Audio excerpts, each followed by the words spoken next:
It's Bane. The 10th GL is Bane. You knew it was Bane.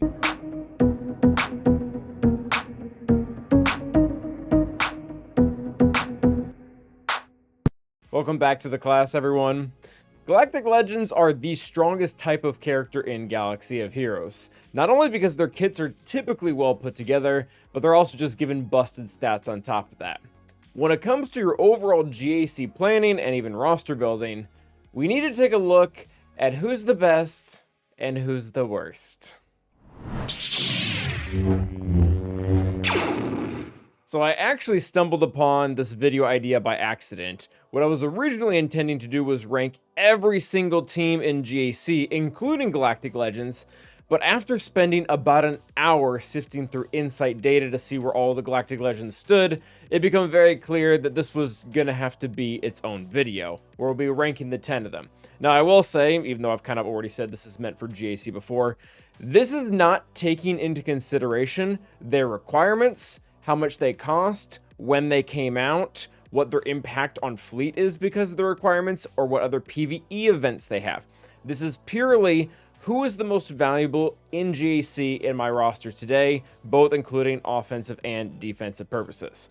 So coming in dead last, 10th place is going to be Sith Eternal. Now, again, this is not meant to say that Sith Eternal is bad. He is not. He does a lot of things really well. In fact, I don't think I've ever left him on the bench in GAC, also because I know his limitations. With that all being said, though, the other 9 that we're going to look at are all doing more things than he is, at least collectively through offense and defense. Defensively, he's kind of a joke. He loses to several off-meta things, like Aphra, Starkiller, and even General Grievous. And offensively, versus the other Galactic Legends, he also falls short, losing to pretty much all of them, outside of Jedi Master Luke, unless you're able to pull off some very specific, very tricky things with armor against SLKR. And quite frankly, I don't even know if that works against DSR anymore. So he can beat Malgus, he can beat Traya, he can beat Seer Malicos, a lot of other non-galactic teams that you'll commonly find on defense, and he'll probably even do so for good banners, either soloing it entirely or taking Wat Tambor. But for the most part, he is going to be more limited than the other 9 Galactic Legends that we're going to look at. Which brings us to number 9, which is actually going to be Lord Vader. And I will say, I need to say this because this has kind of bugged me throughout time.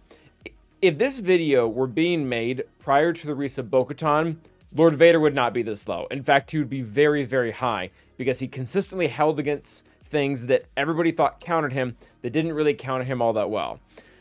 That has pretty much ceased to be true ever since Bo-Katan came into the game. Bo-Katan in GAC with her lead Omicron that has the revive pretty much universally has a 90 and up % win rate against Lord Vader. And that is even considering some of the busted datacrons he has had ever since he's come out, or rather ever since Bo-Katan has come out. He is a little bit limited in some other ways in the sense that there are a ton of other Galactic Legends within his own realm that counter him. JMK will do it. JML with Cal Kestis will do it. SLKR will do it. Leia will probably do it on complete auto. So over his overall defensive viability, with having both non-GL and GL counters alike, puts him pretty low. Offensively, he doesn't shine nearly as much as the 8 Galactic Legends that are going to be put above him, but he does have it out for Jabba the Hutt. Jabba the Hutt, unless you mod them in a very specific way, will get caught by Lord Vader because Lord Vader can immediately apply buff immunity to their Chrysanthemum. Maul or Thrawn can get that off of him, and then you can just completely blow through Boushh. This is really nice because Jabba is a staple on defense, and this is going to be the one thing that is essentially going to keep Lord Vader above C in the overall ranking. Next up is going to be JML, and we're still kind of in the doesn't do well at all on defense category. JML is beaten easily by Inquisitors, can be beat by Starkiller, and then again a slew of the other Galactic Legends out there. C being probably the most notable because, as we've already kind of mentioned, as far as the overall totem pole goes, C is probably one of the weaker ones. But since JML and his entire team always have to be Jedi, C just kind of has it out for him no matter what. Now, the reason why JML is above the previous two Galactic Legends we listed is because we start to see a pretty big uptick in overall offensive viability, specifically against Galactic Legends. He counters Rey without Ezra or any special datacron. He counters Lord Vader as long as Cal Kestis is in there consistently. He can kind of counter Lord Vader non-consistently without Cal Kestis. And there's even a way to get him to be consistent against JMK if you have the right sides in there to be able to pull it off. So again, not exactly a world beater, but we are seeing some general improvements as far as offensive viability goes. Still not doing great on defense. He can be countered by a lot of the things that we mentioned in the beginning, and also General Grievous, again, just came to mind. So next up is going to be probably the first controversial pick, and that is actually going to be Rey. And there's a huge disclaimer that I need to make right now. This is as far as Rey typically goes without any special datacrons, and she's not allowed to use Exile Ezra. If we were to put Exile Ezra on this team, she would not be, I think she's ranked 5th right now, she would not be there at all. Arguably, she would be in the #1 slot along with the other Galactic Legend that is there. The reason why I'm not allowing that is because Hezra or Ezra is just completely broken in general. In fact, it's the same reason we're not putting him with Rey is the same reason we're not putting him with Lord Vader, even though that stops the Bo-Katan counter in 3v3 for the most part. So, with all that being said, the main reasons why Rey is here is because her defensive viability without Ezra essentially becomes completely compromised. Starkiller, under the old Emperor Palpatine leader, will beat most variations, and the variations that that one doesn't beat, then the Seer Malicos team comes in to clean up. And again, without having Hezra on the team, a better JML team can typically rip through Rey, as well as some variations of Lord Vader. So overall, her defensive viability is down, again, with non-GL and GL counters alike. Now, with her being or having a universal light side lead, it is going to mean that regardless of the datacrons, every once in a while she is just going to be massively boosted. This is why she is going to be above the 3 Galactic Legends that are currently below her, is because she is going to always have that outside shot.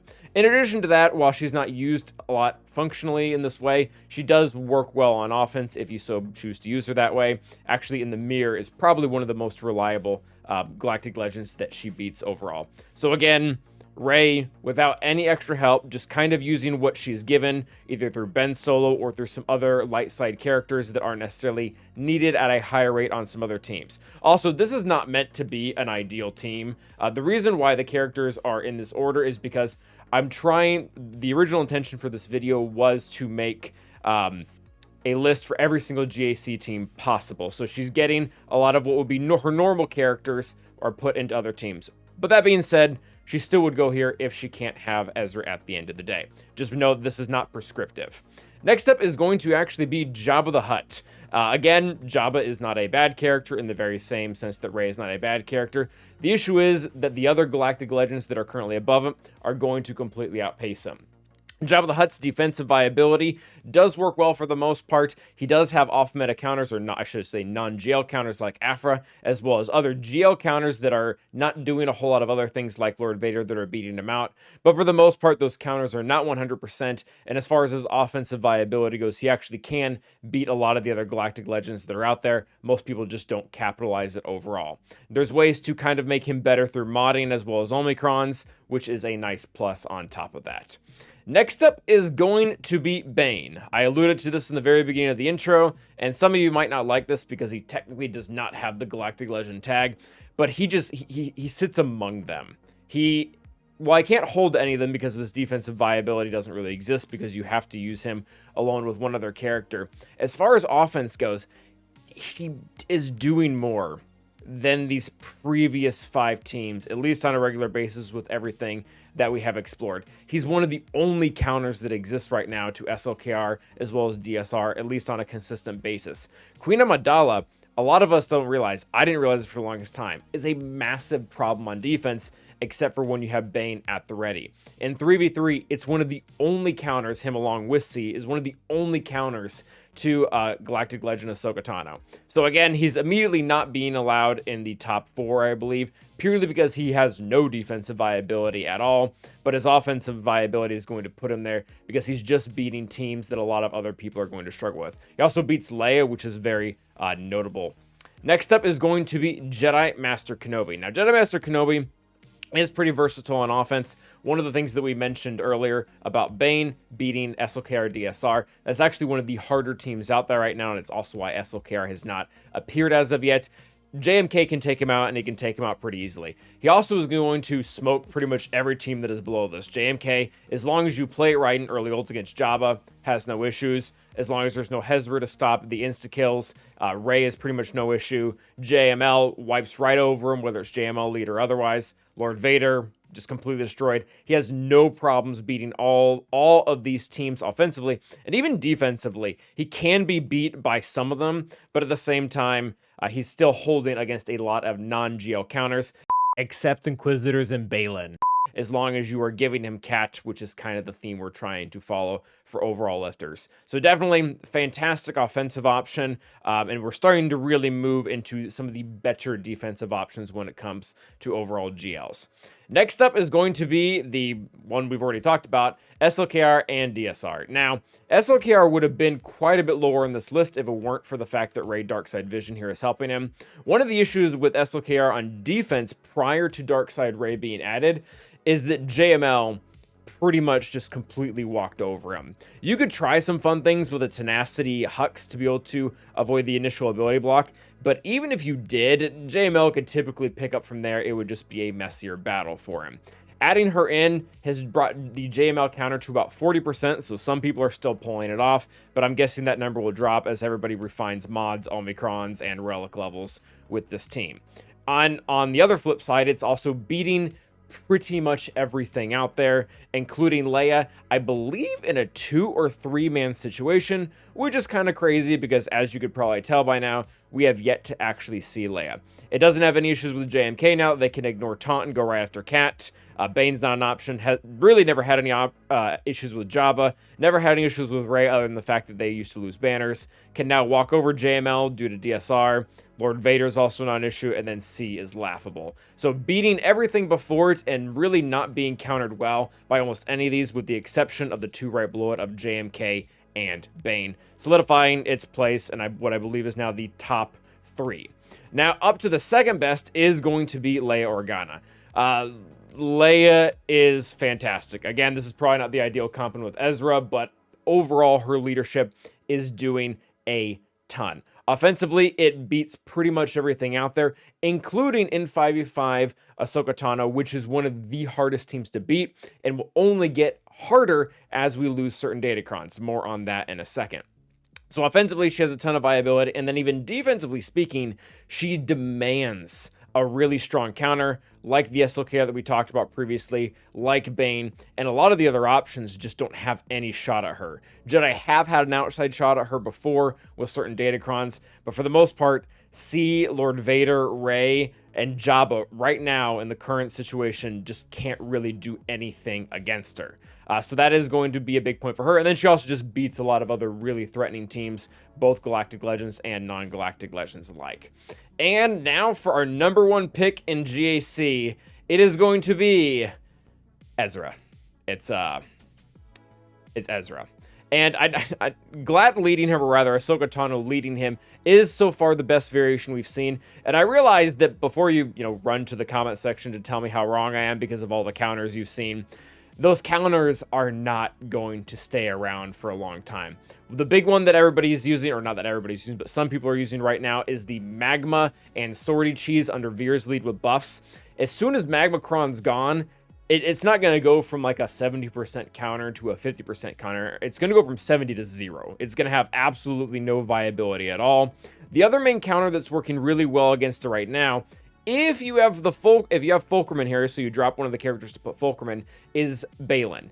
The second that Fulcrum Kron is gone and nobody's putting Fulcrum with Ahsoka Tano anymore, then Baylan is going to stop working entirely.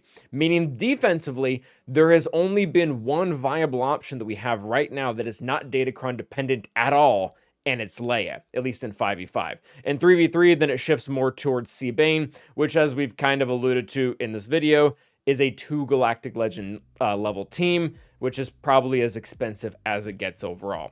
Now, offensively, almost nobody's using her that way with Erza because the team is so good defensively, but I was looking up the data on Insight. Again, that's one of the reasons why this took an hour to research beforehand. She beats everything. That's not meant as an exaggeration. I could not find a leadership out there that she does not, as a whole, have a 70% win rate over. I don't know of any other team, not just Galactic Legend, but I don't know of any other team in the game that is, you can compare it to whatever you want. It beats everything. It beats Leia, it beats SLKR, it beats JMK, it beats Jabba, it beats Rey, it beats Jet. Like, it beats all of them. The only thing that I found that was really holding against it was actually Rey with Erza. But then again, when you do the same exact check in reverse, Rey with Erza isn't able to beat Ahsoka Tano with Erza. So if you really want to, we could, again, kind of leave Erza here at the very top, and you could actually probably switch Ahsoka Tano with Rey, put her at first top, and then put Ahsoka Tano at whatever, 6, because she also is countered pretty easily by a lot of different things, including Bo-Katan Mandalore. But overall, wanting to keep the lifters with their proper Galactic Legend, this is the conclusion that we come to. So as always, let me know what you guys think. Until the next time, stay awesome.